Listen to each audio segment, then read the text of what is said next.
Vous savez ce que c'est d'être anorexique? Non, on ne le sait pas puisque l'on n'est pas malade. Tu pourrais nous l'expliquer. Nous, on cherche à te comprendre car l'on ne comprend pas. On ne sait pas ce que tu ressens car on n'est pas à ta place.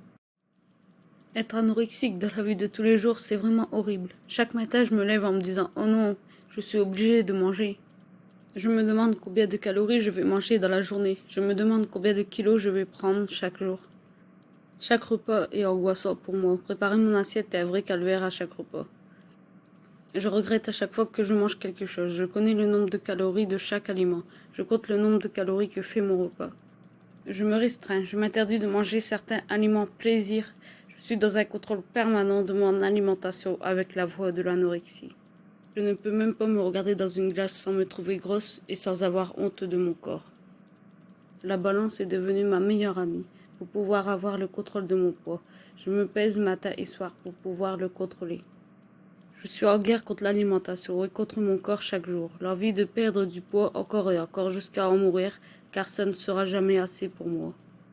Je me trouve tellement grosse et moche que j'ai ce besoin de contrôler ma vie. Il n'y a que comme ça que j'ai trouvé le moyen d'exister. Je lutte contre moi-même en me privant et en faisant souffrir mon corps. Je souffre tellement. Quand je mange, j'attrape des douleurs au ventre, de la fatigue émotionnelle, de l'angoisse, des pleurs. Je m'en veux à chaque fois que je mange. J'en ai marre de me battre pour souffrir, pour angoisser et pour finir en pleurs. C'est un vrai défi chaque jour pour moi de faire face à l'anorexie. C'est aussi un enfer pour moi car je n'ai plus de vie sociale, car je ne peux pas manger en public ou dans un fast-food ou dans un restaurant sans me taper la honte car je fais une crise d'angoisse où je finis en pleurs. Ma vie est contrôlée par l'anorexie. Ce n'est plus moi qui la contrôle. Je me demande même qui suis-je, vraiment. Comment j'en suis arrivée là? Je me demande aussi comment je suis tombée aussi bas, car je n'avais pas de problème avec la nourriture avant. J'aimerais tellement guérir, mais je n'y arrive pas, car je suis bloquée avec la voix d'Anna. Je me rends compte aussi que je vous fais du mal, et pas seulement à moi-même. Je détruis ma vie sans vraiment le vouloir, car je voudrais être normale, mais je suis malade. Pourquoi cela m'arrive à moi, alors que je voudrais aller mieux? Je voudrais sortir avec mes amis, simplement vivre ma vie, mais je suis rongée par l'angoisse, chaque jour, chaque heure, chaque minute et chaque seconde de mon existence. Je voudrais dire merde à Anna, l'envoyer bouler et tout simplement vivre, mais je m'en sens pas capable pour le moment, car c'est tellement dur. C'est tellement triste tout ça, mais je suis sûre que tu finiras par y arriver. Cela prendra du temps pour que tu guérisses, mais un jour tu seras guérie. Je te comprends ma sœur, et je te soutiens, quoi qu'il arrive. Tu m'as donné les larmes aux yeux, Sorette. Tu peux être fière de toi car tu as su nous l'expliquer et tu as su t'exprimer. C'est un grand pas vers la guérison, ce que tu as fait là. C'est tellement émouvant. Je suis heureuse que tu réussisses à nous en parler. Déjà, tu n'es plus dans le déni de la maladie.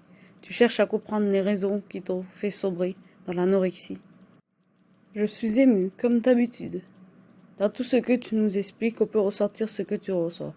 J'espère que tu te sentiras moins seule, car nous sommes là pour te soutenir, dans les hauts comme dans les bas, ma femme. Merci beaucoup, je voulais que vous en sachiez plus sur ma maladie. Je voulais que vous compreniez l'anorexie et ce que je ressens. Je sais aussi que je dois me battre et ne pas baisser les bras. Nous serons là pour te soutenir, ma chérie, pour t'aider si tu as besoin de nous. Nous savons ce que la maladie te fait faire et nous serons présents le plus que l'on peut. Il ne faut pas que tu baisses les bras maintenant. Tu as vu tout ce que tu as traversé. Je sais que tu peux encore te relever et continuer à te battre, ma sœur. Tu n'es plus seule, ma grande sœur. On est tous là pour toi. Nous ne savons pas à quel point la maladie est présente dans ta vie. Mais maintenant, on le sait. On sera toujours là pour toi. Nous ne te laisserons jamais tomber. Tu as tout notre soutien et tu y arriveras, j'en suis sûre même.